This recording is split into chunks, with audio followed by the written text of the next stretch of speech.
새만금 세계 잼버리 야영 현장에서 성범죄 논란이 일었던 태국인 지도자가 뒤늦게 분리조치됐습니다. 김현숙 여성가족부 장관은 해당 남성이 피해 여성에게 사과했다고 전했습니다. 국제적 망신이란 지적을 받은 새만금 잼버리 준비에 예산만 1,000억 원 넘게 쓴 것으로 나타났습니다. 준비를 위한 공무원 출장도 100여 차례 육박했지만 현장은 부실투성이었습니다. 온라인 게임 채팅방에 초등학교에서 흉기난동을 벌이겠다는 글이 올라와 울산 지역 학교 한 곳이 휴교 조치됐습니다. 대구공항엔 폭탄 테러 예고 글이 올라와 경찰이 현장 수색을 진행하고 수사에 착수했습니다. 아파트 철근 누락과 관련해 오늘부터 무량판 구조로 된 민간 아파트도 전수조사가 이루어집니다. 대상만 300곳에 육박합니다. 철근 누락이 확인된 공공아파트 시공사는 오늘부터 공정위가 직권조사합니다. 오늘 폭염이 절정에 달하면서 올여름 최대 전력 수요가 발생할 걸로 보입니다. 이번 주 중반부터는 태풍 영향권에 들 걸로 보입니다.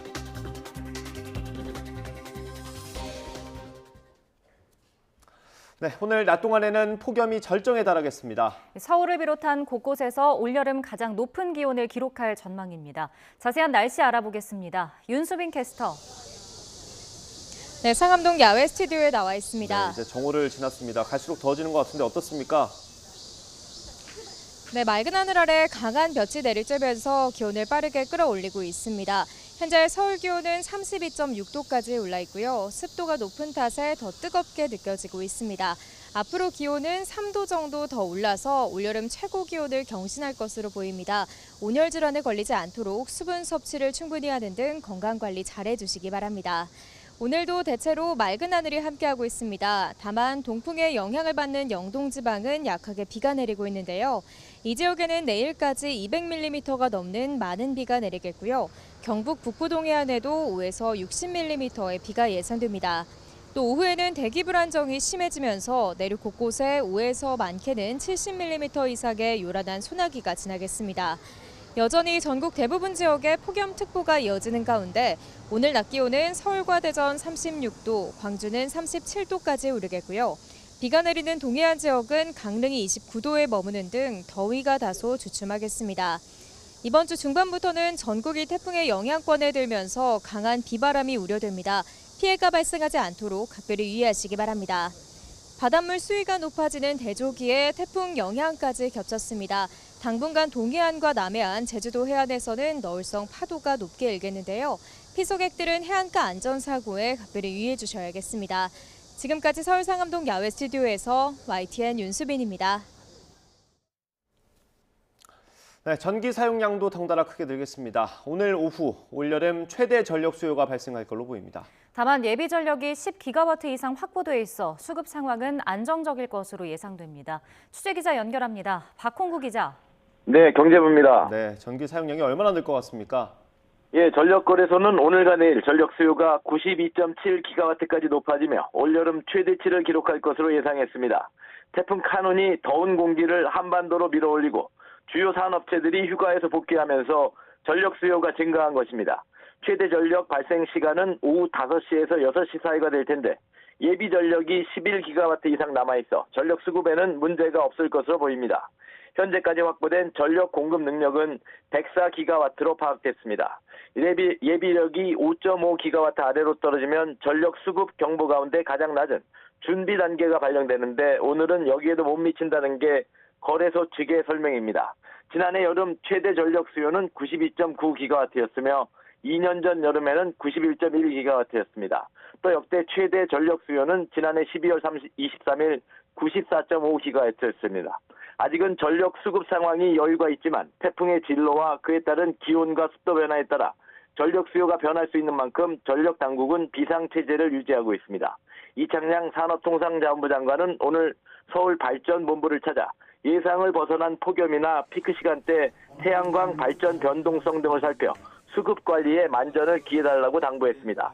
또 전력 설비에 대한 점검을 강화하고 국민들도 이번 주만큼은 에너지 절감에 동참해 문을 열고 냉방을 하는 것을 자제해달라고 덧붙였습니다. 지금까지 경제부에서 YTN 박홍우입니다. 바깥에 가만히 서 있기만 해도 땀이 흐르는 폭염으로 시원하고 쾌적한 곳 찾으시는 분들 많습니다. 더위에 지친 분들을 위해 은행이 도심 속 피서지 역할을 톡톡히 하고 있습니다. 엄윤주 기자가 직접 다녀왔습니다. 서울 영등포동에 있는 한 은행 점포. 어르신들이 모여 이야기꽃을 피우고 있습니다. 시원한 에어컨 바람에 물과 주전부리까지 작은 카페나 다름이 없습니다. 들어와서 앉아서 쉴 수도 있고 이제 거래하는 은행이니까 더 좋지. 이런 데는 되게 조용하잖아요. 이제 우리끼리 앉아서 얘기도 하고. 그냥 아무 때나 올 수도 있고 물도 주고 커피도 주고 커피집 가면 돈도 드는데 그냥 공짜. 시원하고 그냥 무조건 좋아. 그냥. 은행 업무를 보지 않아도 마음껏 이용할 수 있는 무더위 쉼터입니다. 코로나19 당시 인원 제한 탓에 중단했는데 기록적인 폭염이 기승을 부리자 3년여 만에 다시 문을 연 겁니다. 생수랑 시원한 에어컨도 바탕으로 이제 여름 나기를 응원하기 위해 만들게 되었습니다. 잠깐 방문해서 더위를 식힐 수 있도록 이제 이용을 하고 있어서 굉장히 이제 편하다라고는 이제 좋다는 반응을 많이 이제 얻고 있고요. 서울시와 손잡고 어르신과 취약계층을 위한 여름나기 프로젝트를 마련한 은행도 있습니다. 이곳에선 이렇게 텀블러를 가져오면 무료로 식수를 담아갈 수 있습니다. 플라스틱 사용량을 줄이고 온열 질환을 예방한다는 취지인데 지난 6월부터 260여 개 지점이 동참했습니다. 감사하죠. 고맙고 이렇게 물도 제공해주고 하니까 어떤 때는 물 마실 데가 없어요.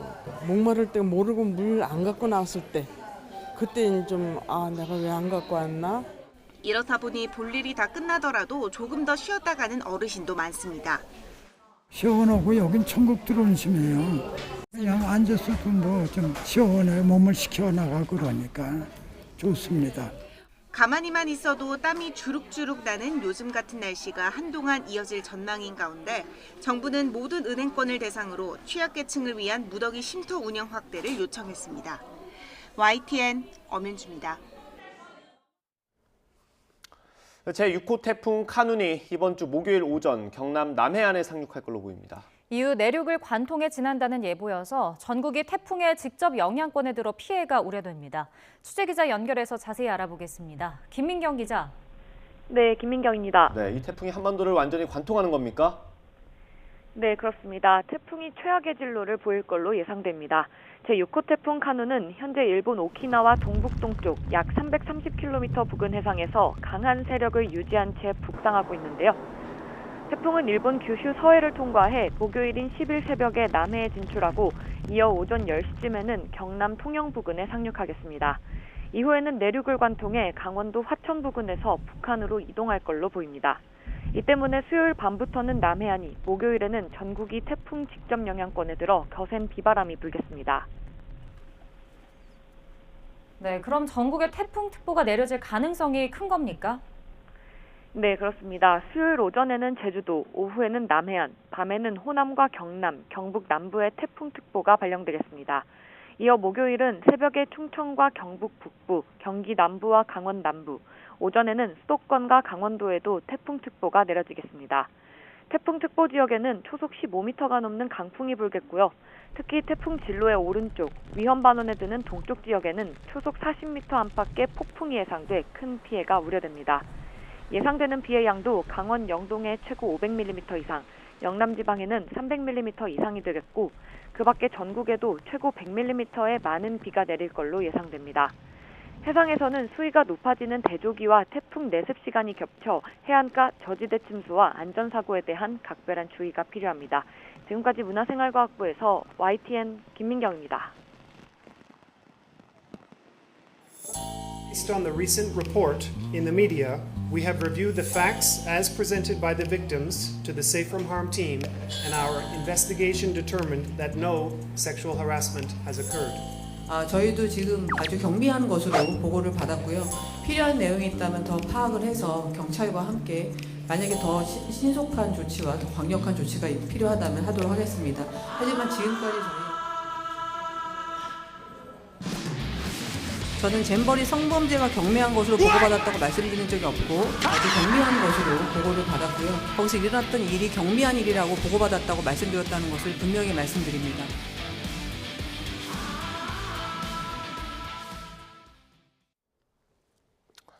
새만금 잼버리 대회에서 성범죄 논란이 있었던 태국 지도자가 뒤늦게 분리 조치됐습니다. 김현숙 여성가족부 장관은 가해자로 지목된 태국의 지도자가 사과했다면서 경미했다고 언급한 것에 대해서 거듭 해명했습니다. 직접 들어보겠습니다.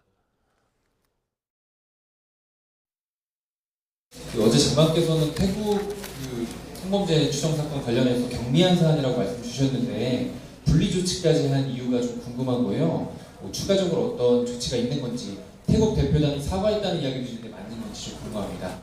제가 들은 바에 따르면 서로 사과했다. 가해자와 피해자가 사과했고, 그 다음에 분리 조치되어 있고, 그 다음에 그 부분은 이제 어제 경찰이 얘기한 것처럼 제가 경미하다고 한 것은 다시 한번 말씀드리지만 성범죄가 경미하다는 얘기가 전혀 아니었고, 어제 건조물 침입으로 저희가 규정을 경찰이 했기 때문에 그 보고를 받아서 경미한 것으로 하고 말씀드렸다는 것을 다시 한번 말씀드립니다. 네, 이번 대회 준비가 부족해서 세계적인 망신을 샀다는 비판이 나오고 있습니다. 여기에 지난 6년 동안 모두 1,000억 원이 투입됐습니다. 선진 사례를 배운다면서 공무원이 나갔다 온 출장도 100번에 육박합니다. 화면으로 보겠습니다. 지난 2018년부터 올해까지 들어간 비용 모두 1,171억 원입니다. 자체 수입이 있다 해도 국비 302억 원과 지방비 418억 원은 명실상부 국민 세금입니다. 이 예산 어디에 썼을까? 비율을 분석해봤더니 절반 이상이 조직위 운영에 들어갔습니다. 새만금 현지 문제점이 진작부터 제기됐지만 기반시설이나 야영장 조성에 들어간 비용보다 조직위 운영에 들어간 비용이 배 이상 많습니다. 예산만 쓴 게 아닙니다. 출장도 갔습니다. 새만금 잼버리가 확정된 이후 잼버리 관련 공무원 출장을 분석했더니 모두 99건이 나왔습니다. 전라북도 공무원 55차례 갔고 부안군에서도 25차례 나갔습니다. 어디 갔는지 한번 봤습니다. 이 문서는 전북 잼버리 추진단의 출장 보고서입니다. 첫날과 이튿날 면담을 빼고는 스위스와 이탈리아를 돌았습니다. 사실상 관광입니다. 이 두 나라 세계 잼버리 개최 경험이 없는 나라입니다. 부안군도 마찬가지입니다. 물론 제대로 보고 온 사례도 없진 않겠죠. 하지만 몽마르트 언덕에서 와인 시음을 하고 중국 상해에서 크루즈를 타고 뮤지컬을 보거나 사케 박물관을 가는 게 새만금 잼버리 준비와 무슨 관련이 있는지는 의문입니다. 이렇게 6년 넘게 예산을 투입하고 해외 출장을 가며 부지런히 준비했는데 결과물이었던 새만금 잼버리 현장은 화장실 위생 관리는 물론 폭염에 대비한 물 공급조차 제대로 되지 않았습니다. 휴가를 마치고 돌아온 여야 대표도 이 잼버리를 놓고 설전을 벌였습니다. 김기현 대표는 야당이 국제 행사를 정쟁의 도구로 삼는다고 비판했고 이재명 대표는 잼버리가 세계적 걱정거리가 됐다고 몰아붙였습니다. 오늘 아침 회의 내용 들어보겠습니다. 국익이 걸려있는 대규모 국제 행사 도중에 문제 해결을 돕기는커녕 도리어 문제를 더 확대시키고 정쟁의 도구로 삼는 민주당이 한심하기 짝이 없습니다. 객관적인 사실만 우선 짚어보겠습니다. 2023 세계 잼버리 새만금 유치가 확정된 것은 2017년 8월 문재인 정권 시절입니다. 민주당이 국익은 온데간데 없고 오로지 자당 인사들의 폐륜 행각과 당대표 또 국회의원들의 사업 리스크를 덮기 위해 국면 전환용으로 국제대회를 악용하고 있는 행태는 결코 제대로 된 공당의 모습이 아님을 지적하지 않을 수가 없습니다. 이 축제가 아니라 생존 게임이 된 것 같습니다. 그리고 잼버리가 아니라 세계적인 걱정거리 대회가 됐다는 느낌이 듭니다. 이미 폭염은 예상됐던 것이고 이 문제는 많은 분들이 지적했던 것입니다. 문제가 예상이 되면 대책을 세워야 하는데 실제 문제가 발생하니까 남 탓하고 있습니다. 각국 대표단의 조기 퇴행이 따르고 급기야 성범죄 의혹 생기고 있는데 사건 축소만 급급한 것 같습니다. 남 탓한다고 전임 정부 탓한다고 해결되지 않습니다. 그리고 남 탓이 우리나라에는 혹시 통할지 모르지만 세계에서는 통하지 않는다는 사실을 기억하시고 네, 그래도 정부와 지자체, 기업이 나서면서 뒤늦게나마 행사가 안정을 찾아가고 있습니다. 전북 새만금을 떠나 서울로 올라온 영국 대원들은 시티 투어 버스를 타고 야경을 감상했습니다. 김다영 기자입니다. 영국 잼버리 스카우트 대원 150여 명이 서울 시티 투어 버스를 타기 위해 줄을 섰습니다. 전북 새만금을 떠나 서울에서 머물게 된 이후 첫 단체 일정으로 야경 관광을 하기로 한 겁니다. 버스에 오른 대원들은 밤이지만 피곤한 기색도 없이 들뜬 모습이었습니다. 영국 스카우트 연맹 측은 서울에 와서 그동안 해보지 못했던 이국적인 경험을 하고 있다며 매우 기쁘다고 말했습니다. We've been to see temples, we've been to see palaces, we've been experiencing the street food culture, so many different cultural experiences that are so different to our own back in the UK. So we're really enjoying being here. 다만 잼버리에서 있었던 일들에 대해서는 언급하고 싶지 않다며 인터뷰를 피했습니다. 광화문을 출발해 한강을 가로지르며 야경을 감상하는 일정. 대원들은 생소한 풍경을 눈으로도 담고 사진으로도 남겼습니다. 이어폰으로 해설을 들으며 서울의 역사를 공부하기도 했습니다. 야경 관광의 하이라이트는 서울 시내가 한눈에 내려다 보이는 엔서울타워였습니다. 대원들은 반짝거리는 야경에서 눈을 떼지 못했고 타워를 배경으로 단체 사진도 찍으며 추억을 남겼습니다. 이후 버스는 남대문 시장과 청계광장을 거쳐 다시 광화문으로 돌아오며 1시간여의 관광을 마쳤습니다. 이동 과정에서 대원들을 태운 버스 한 대가 접촉사고를 당하기도 했는데 다행히 부상자는 없었던 것으로 전해졌습니다. 서울시는 앞으로도 희망하는 스카우트 대원들에게 시티 투어 버스를 소개하고 홍보하겠다고 밝혔습니다. 또 한강공원에서 야영할 수 있도록 지원하거나 관광시설 추가 할인이 가능한지도 검토하겠다는 방침입니다. YTN 김다현입니다. 잼버리 대회 K-팝 공연 일정은 오는 11일로 연기됐습니다. 장소도 영내에서 전주 월드컵 경기장으로 변경됐습니다. 그런데 축구 경기 일정에 영향을 미치면서 팬들의 반발이 잇따르고 있습니다. 화면으로 보겠습니다. 네, 전북현대 SNS 계정에 올라온 공지입니다. 다음 주에 진행 예정이었던 홈 경기 2개 일정이 변경됐다는 내용입니다. 인천과의 FA컵 4강전 경기를 예매한 팬들에겐 전액 환불할 예정이고 수원과 K리그 경기는 예매 일정을 다시 공지하겠다고 적었습니다. 홈 경기를 학수고대하던 팬들은 실망이 클 수밖에 없습니다. 특히 경기 예매뿐 아니라 숙소와 차편을 예매해 놓은 팬들의 원성이 컸습니다. 미리 예약해 놨는데 경기 예매에 대한 환불만 이루어지는 게 무슨 소용이냐는 겁니다. 또 콘서트로 인해서 잔디가 망가지면 어떻게 하냐는 팬들의 목소리도 컸습니다. 다른 팀 팬이 위로를 전하는 글을 올리기도 했습니다. 정부는 수용 인력과 이동 조건 등을 종합적으로 고려해서 콘서트 장소를 바꿨다고 해명했습니다. 김관영 전북도지사는 잘잘못을 따지는 건 행사를 마친 뒤에 해도 늦지 않다며 한국인의 저력을 보여줄 계기로 삼자고 설득했습니다. 하지만 미숙한 운영을 수습하고자 결정한 일이 정작 축구 팬들의 마음까지 상하게 한 것 같습니다. 이들은 또 누가 어떻게 위로해줘야 할지도 고민할 부분입니다.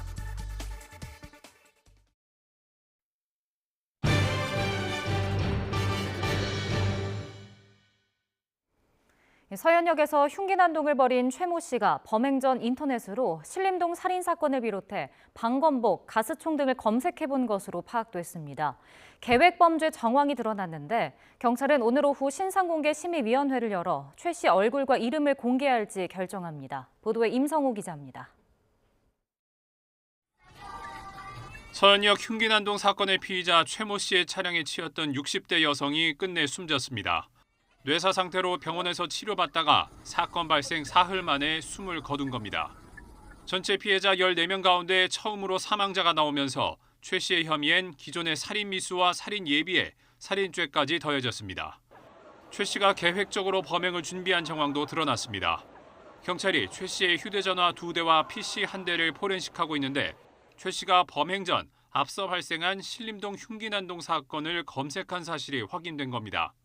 최 씨는 이외에도 사시미칼, 가스총, 방검복, 칼 들고 다니면 불법 등의 키워드를 검색한 것으로 파악됐습니다. 자신이 활동하던 인터넷 커뮤니티에도 흉기를 들고 있는 사진을 올리는가 하면 범행 전날엔 서현역 지하에 디저트를 먹으러 간다고 쓰기도 했습니다. 경찰은 포렌식 작업과 분석이 끝나는 대로 최 씨가 범행을 미리 치밀하게 준비했는지 등을 최종 판단할 방침입니다. 최 씨는 자신을 스토킹하던 조직을 세상에 알리려고 범행을 했다는 주장을 고수하고 있습니다. 하지만 경찰은 최 씨가 정신질환에 따른 피해망상에 범죄를 저질렀을 가능성에 무게를 두고 프로파일러들을 투입해 면담 조사를 벌이고 있습니다. 이와 함께 경찰은 최 씨의 신상정보 공개 심의위원회를 열어 이름과 나이, 사진을 공개할지를 정할 방침입니다. YTN 임성호입니다. 서현역 흉기난동 사건이 발생한 현장에는 추모하는 공간이 조성됐습니다. 시민들은 꽃다발과 함께 숨진 60대 A씨가 생전 좋아하던 것으로 알려진 커피 등을 가져다 놓으며 고인의 죽음을 애도하고 있습니다. 또 경기 성남시 병원에 마련된 빈소에서는 지인들의 조문도 이어지고 있습니다. 흉기난동 사건 이후 살인을 예고하는 글이 온라인에 확산하는 가운데 경찰이 200건 가까이 수사를 진행해 60명에 육박하는 작성자를 붙잡았습니다. 검거된 인원의 절반 정도는 10대 청소년으로 집계됐습니다. 경찰은 구체적인 대상을 정하지 않더라도 시간과 장소가 특정되면 과감하게 협박죄를 적용하겠다면서 새로운 판례를 형성한다는 각오로 살인 예비죄를 적극적으로 적용하겠다고 말했습니다. 경기 의정부에선 흉기난동 5인 신고를 받고 경찰이 출동한 뒤 애꿎은 중학생이 다치는 일이 벌어졌습니다. 그젯밤 9시쯤 경기 의정부시 금호동에 있는 부용천에서 모자가 달린 검정색 상의를 입은 남성이 흉기를 들고 다닌다는 112 신고가 접수된 겁니다. 이 남성은 중학교 3학년 남학생으로 확인됐는데 학생의 아버지는 인터넷에 글을 올려 사복경찰 2명이 신분이나 소속을 알리지도 않은 채 아들을 붙잡으려고 했고 아들이 겁이 나서 뛰다가 넘어지자 강압적으로 수갑을 채워 제압하면서 찰과상과 멍이 들었다고 언급했습니다. 이에 대해 경찰 관계자는 비슷한 인상착의를 가진 남성을 목격해 불심 검문을 시도하자 바로 달아나는 과정에서 스스로 넘어져 다친 것이라며 저항이 너무 심해 안전을 확보하는 차원에서 잠깐 수갑을 채웠지만 흉기가 없는 걸 확인한 뒤에 현장에서 바로 풀어줬다고 반박했습니다. 우종수 경찰청 수사본부장은 오늘 안타깝게 생각한다고 유감을 표명하고 그러면서 과도한 의혹이 앞선 법 집행으로 불상사가 발생하지 않도록 현장 경찰관들에게 적법 절차를 준수하라고 독려하겠다고 말했습니다. 범죄를 저지른 소년 3명 중 1명이 재범일 정도로 소년범은 다시 범죄에 노출되는 경우가 많습니다. 최근 신림동 흉기난동범 조선도 청소년기에 14번이나 소년 재판을 받은 사실이 알려졌는데요. 소년범을 관리 감독하는 보호관찰관이 말하는 문제점과 대책을 들어봤습니다. 보도에 임혜진 기자입니다. 어제 어디 갔다 왔어? 야간 전화도 이렇게 열심히 받고 있고 뭐하고 보냈어? 뭐하고 지내? 근황을 묻는 평범한 대화처럼 보이지만 소년범을 교화하기 위한 활동입니다. 범죄자를 수용시설에 가두는 대신 사회 안에서 관리 감독하고 형사처벌과 달리 구체적인 범죄 기록이 남지 않는 보호관찰. 이 중에서도 만 19세 미만 청소년을 담당하는 보호관찰관의 주요 업무는 늦잠 자는 소년들을 깨우고 명령을 잘 따르는지 확인하는 겁니다. 전체적으로 뭔가 반사회적인 분위기, 그리고 이제 쉽게 생각하는 거, 그리고 어떤 타인에 대한 배려나 이런 공감들이 없는 그런 상황들. 형편이 어려우면 생활용품을 지원하고 자주 들여다보며 이야기하다 보면 소년들의 눈빛도 조금씩 변해간다고 말합니다. 온몸에 문신도 하고 몸은 저보다 엄청 덩치가 더 크고 말도 거칠게 하고 표정도 뭐 이렇게 막 거칠 표정으로 하면서 막 오는 그런 친구들한테 근데 이제 그 친구들한테 조금씩 다가가려고 하고 어느 날부터는 그냥 어린아이처럼 보이기 시작했어요. 하지만 보호관찰 기간이 끝나고 다시 범죄에 빠지는 경우도 적지 않습니다. 실제로 보호관찰 대상 소년범의 재범률은 성인 범죄자의 2배가 넘습니다. 또 죄책이 무거워 형사처분을 받은 소년범의 30%가 재범이었고 이 가운데 18%는 9번 이상 형사처벌을 받은 것으로 나타났습니다. 서울 신림동 흉기난동범 조선은 청소년 시절 14차례나 가정법원 소년재판에 넘겨졌을 정도입니다. 그렇다면 소년범이 범죄의 굴레를 조기에 벗을 수 있게 하려면 무엇이 필요할까? 우리가 이제 한 아이를 두고 학교와 가정과 뭐 주변 지역사회 뭐 여러 가지를 다 관여를 해야 되다 보니까 50명, 60명을 관리하면서 한 명 한 명에게 모든 초점을 맞추기가 사실 어려운 부분도 있고. 특히 소년범들은 주변의 영향을 많이 받는데 보호자가 없거나 범죄에 노출되기 쉬운 환경에 있는 청소년을 위탁 보호하는 6호 처분 시설은 전국에 8곳 뿐입니다. 또 판결이 내려지기까지 길게는 1년쯤 기다리는 동안 소년범들이 사실상 방치된다는 비판도 나옵니다. 어렸을 때 한 번의 잘못이 더 큰 범죄로 이어지지 않도록 제도 개선이 필요하다는 지적입니다. YTN 임혜진입니다. 온라인 게임 채팅방에 초등학교에서 흉기 난동을 하겠다는 글이 올라와 경찰이 수사에 나섰습니다. 울산경찰청에 따르면 어제 저녁 7시 반쯤 온라인 게임 채팅방에 내일 울산 북구에 있는 초등학교에서 흉기 난동 예정이라는 글이 올라왔습니다. 수상한 사람은 발견되지 않았지만 해당 학교 돌봄교실과 병설 유치원은 휴교와 휴원에 들어갔습니다. 대구국제공항에 폭탄 테러를 하고 흉기 난동을 벌이겠다는 SNS 글이 올라와 경찰이 긴급 대응에 나섰습니다.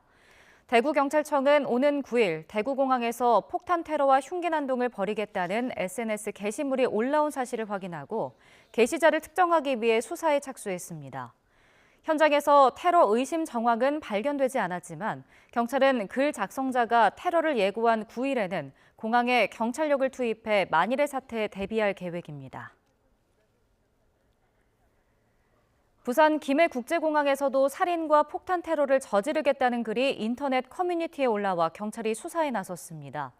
부산경찰청은 오늘 새벽 0시 20분쯤 인터넷 커뮤니티 게시판에 이 같은 내용의 글이 작성된 것을 확인해 작성자를 추적하고 있습니다. 민원 처리에 불만을 품고 흉기를 소지한 채 파출소를 찾아간 50대 남성이 경찰에 붙잡혔습니다.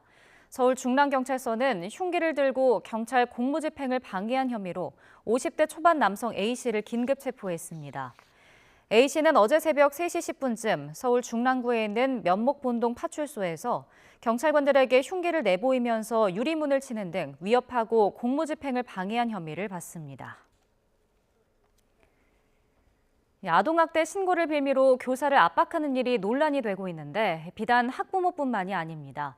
서울의 한 사립초등학교 교장이 자신을 갑질로 신고한 교사를 아동학대로 맞신고한 사례도 있습니다.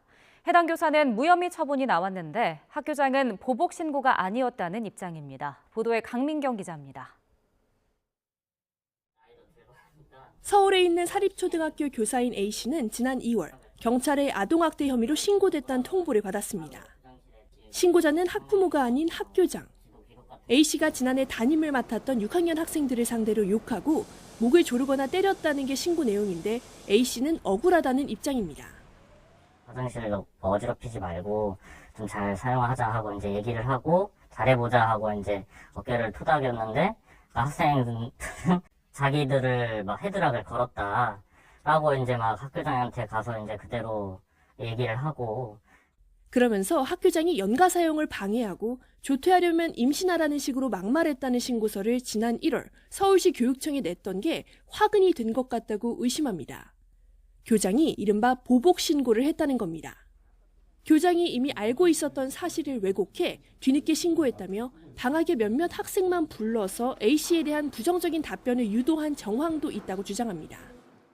방학 때 캠프 때 이제 그 설문조사를 한 친구들 얘기를 들어보면 이제 제가 학생들한테 했던 행동들을 뭐 마음에 안 드는 것들을 뭐 다 적어라 라는 그런 식의 설문조사였다고 해요. 이 가운데 일부는 교사에게 공공연히 거친 말을 하는 등 평소 생활 지도가 어렵던 학생들이라고 A씨는 설명합니다. 또 가만히 있으니까 막 저거 선생님 그 쌤 쳐 읽고 있는 거냐 뭐 이런 식으로 얘기를 하더라고요. 지난 6월 경찰은 A씨에 대해 혐의 없음 결론을 내렸습니다. 더 적절한 훈계를 할 수도 있었겠지만 학생을 고의로 학대한 정황은 찾을 수 없다는 겁니다. 이어 피해자 격인 학생과 학부모들이 진술을 거부해 교장 주장만으로는 아동학대를 확인할 방법이 없다고 덧붙였습니다. 학교장은 입장을 묻는 YTN의 질의에 신고 의무자의 소임을 했을 뿐이라며 보복 의혹을 부인했습니다. 지난해 10월 학부모 투서를 계기로 A씨에 대한 반 전체 설문조사와 학부모 상담을 했고 여기서 아동학대 정황이 포착돼 신고했다고 해명했습니다. 다만 아동학대 정황을 포착한 즉시 신고하지 않은 이유를 묻자 그때는 신고가 의무인지 몰랐다고 답했습니다. 교장은 또 A씨에게 폭언한 적도 없다고 반박했습니다. 하지만 A씨가 이유 없이 조퇴하려 해 반대했고 아이를 낳으면 마음대로 육아 조퇴를 할 수 있다는 식의 발언은 했다고 인정했습니다. YTN 강민경입니다. 국토교통부가 오늘부터 무량판 구조로 시공된 민간 아파트를 모두 조사합니다. 공정거래위원회는 철근 누락이 확인된 15개 공공아파트 건설사를 대상으로 하도급법 위반 여부에 대한 직권조사에 나섰습니다. 취재기자 연결합니다. 이승은 기자. 네, 경제부입니다. 네, 민간 아파트는 주차장 포함해서 주거동까지 다 보는 거죠? 그렇습니다. 조사 대상은 무량판 구조가 적용된 아파트 가운데 현재 시공 중인 현장 105개와 2017년 이후 준공된 188개로 모두 293개입니다. 지하주차장 등 공용 부분뿐 아니라 입주민들의 동의를 받아 주거동까지 실시합니다. 조사 대상 중에 주거동에 무량판 구조가 적용된 단지는 105개 단지입니다. 무량판 구조 주거동에는 이미 15만 가구가 입주해서 살고 있어 철근 누락이 확인되면 파장이 클 것으로 보입니다. 공사 중인 무량판 주거동은 10만 가구 규모입니다. 국토부는 다음 달 말까지 조사를 완료해 결과를 발표합니다.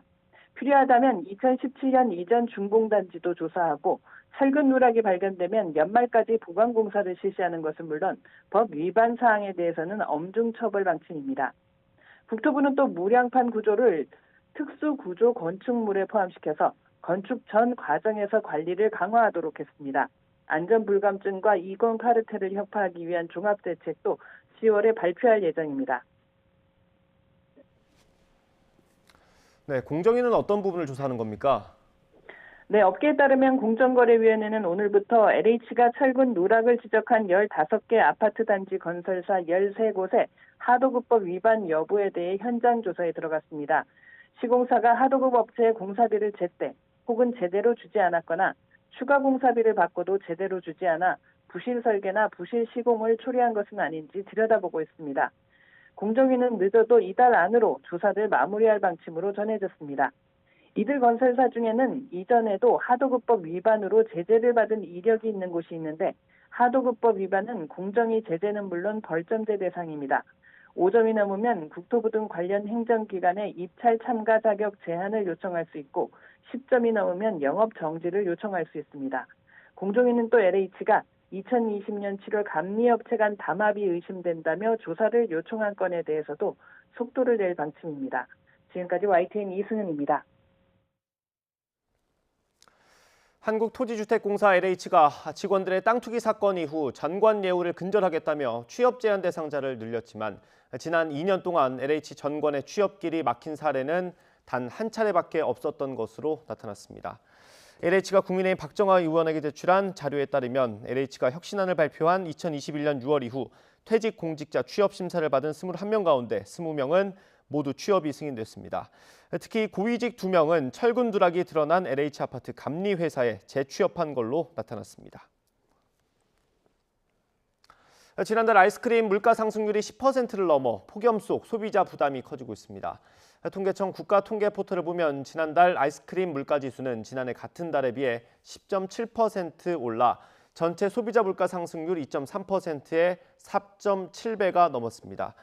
빙고 업체들이 원료값과 인건비, 물류비, 전기, 가스요금 인상을 이유로 제품 가격을 올렸기 때문입니다. 해외 물건을 직접 구매할 때 필요한 개인 통관 고유 부호를 도용하는 사례가 잇따르자 관세청이 일회용으로 발급하는 방안을 검토하기로 했습니다. 개인 통관 고유 부호는 해외 직구를 하려면 필요한 개인 식별 부호인데 주민등록번호와 비슷한 개념으로 관세청에서 발급합니다.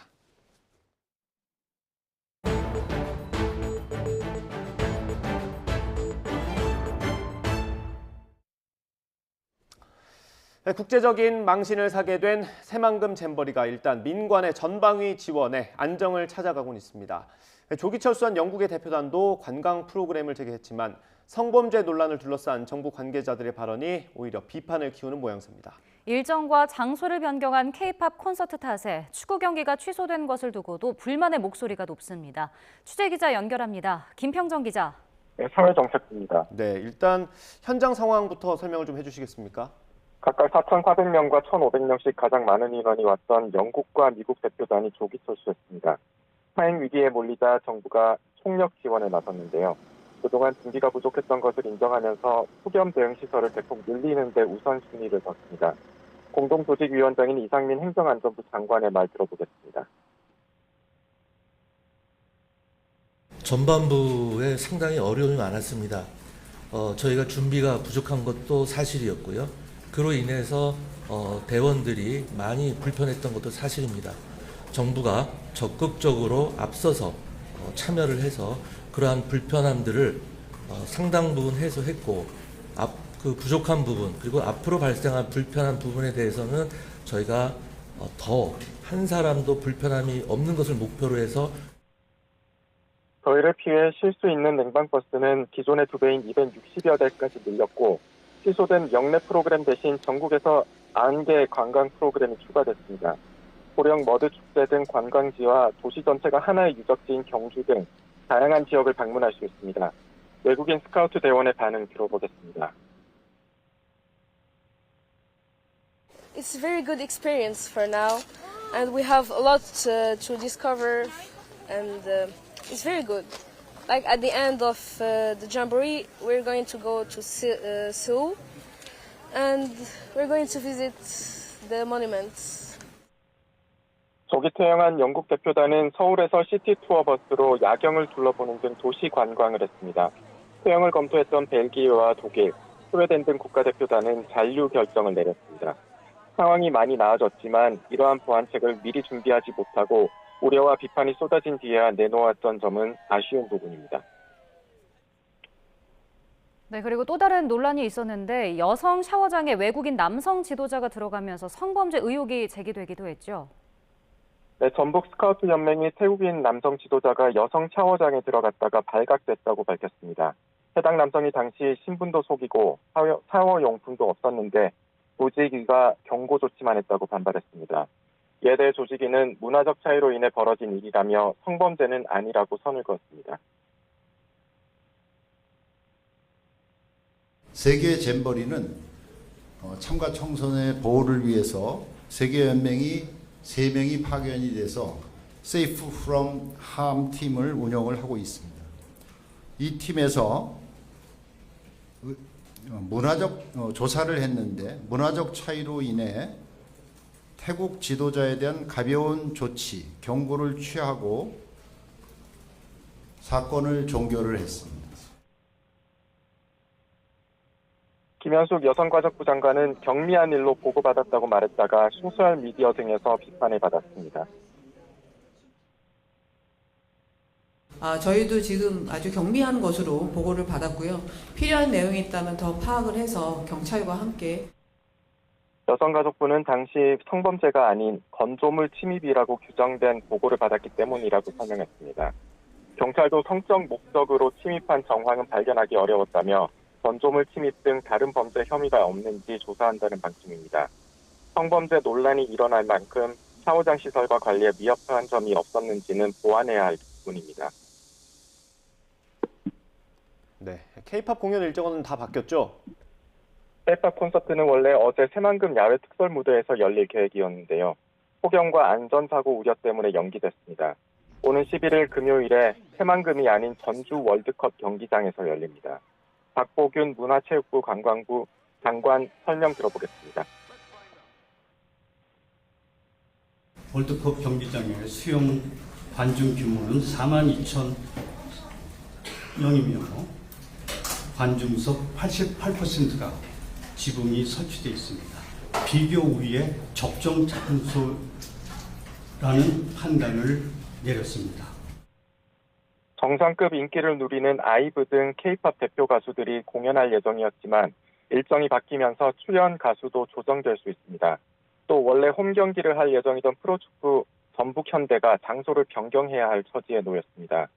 이에 축구 팬들은 한창 경기가 진행되는 시기에 잔디가 훼손될 수 있다든지 숙소를 미리 예약했는데 갑자기 바꾸면 어떡하느냐 등의 우려와 반발을 쏟아내고 있습니다. 정부는 오는 12일까지 남은 기간 동안 위기관리 역량을 최대한 끌어올려 안전사고 없이 새만금 잼버리를 마무리하겠다는 계획입니다. 지금까지 사회정책부에서 YTN 김평정입니다. 전 세계 가톨릭 젊은이들의 신앙 대축제인 세계 청년대회가 2027년 서울에서 열립니다. 프란치스코 교황도 참석할 예정인데 서울대교구는 전 세계에서 최대 100만 명의 참가자가 모일 것으로 보고 있습니다. 김선희 기자가 보도합니다. 포르투갈 리스본에서 열린 가톨릭 세계 청년 대회. 프란치스코 교황은 폐막일 미사에서 2027년 차기 대회가 서울에서 열린다고 발표했습니다. Y la próxima Jornada Mundial de la Juventud tendrá lugar en Asia. Será en Corea del Sur, en Seúl. 세계 청년 대회는 세계 각지에서 수백만 명의 가톨릭 청년이 모이는 국제적인 신앙 축제입니다. 한국천주교 서울대교구는 최대 100만 명 참석이 예상된다며 기쁘고 영광스럽다고 밝혔습니다. 교황님의 부르심에 따라 서울과 대한민국에서 세계의 많은 젊은이들을 만날 수 있다는 사실이 매우 기쁘고 영광스럽게 생각합니다. 세계 청년 대회는 요한 바오로 2세 전 교황이 1984년 바티칸 성 베드로 광장에서 전 세계 젊은이들을 초대하며 시작됐습니다. 첫 대회는 이탈리아 로마에서 열렸고 2, 3년마다 모여 신앙을 다지고 사회 문제를 토론하는 축제의 장으로 자리 잡았습니다. 이번 행사는 아시아에서 두 번째로 역대 교황이 빠짐없이 참석하며 프란치스코 교황도 방한할 것으로 보입니다. It's unbelievable that I heard the Pope said next WRD is in Korea. It's amazing. 최단 기간 많은 외국인이 방한해 한국 교회와 문화를 세계에 알리는 좋은 기회가 될 것으로 기대됩니다. 경제 효과만 약 8천억 원이 예상되고 생산적인 측면에서도 최대 1조 5천억 원의 효과가 예상됩니다. 무엇보다 전 세계 유일한 분단 국가인 한국에서 교황이 세계 젊은이들과 함께 평화를 기원하는 뜻깊은 자리가 될 전망입니다. YTN 김선희입니다. 트럼프 전 미국 대통령이 자신의 선거 사기 재판 담당 판사에 대해 기피 신청을 내고 재판지 변경도 추진하겠다고 밝혔습니다. 재판의 공정성을 문제 삼았는데 내년 대선까지 판결을 최대한 지연시키려는 전략으로 풀이됩니다. 보도에 이상순 기자입니다. 트럼프 전 미국 대통령이 자신의 SNS 트루스 소셜을 통해 또다시 지지자들에게 메시지를 보냈습니다. 우스꽝스러운 선거 사기 사건 재판의 담당 판사에게 공평한 재판을 받을 길이 전혀 없다는 겁니다. 이에 따라 판사 기피 신청을 내고 재판지도 워싱턴 DC 이외의 곳으로 요청하겠다고 덧붙였습니다. 트럼프 전 대통령은 2020년 의회 난입 사태와 관련해 선거가 사기라는 거짓을 유포하고 대선 결과 뒤집기와 개표 방해 등을 시도한 혐의로 재판을 받고 있습니다.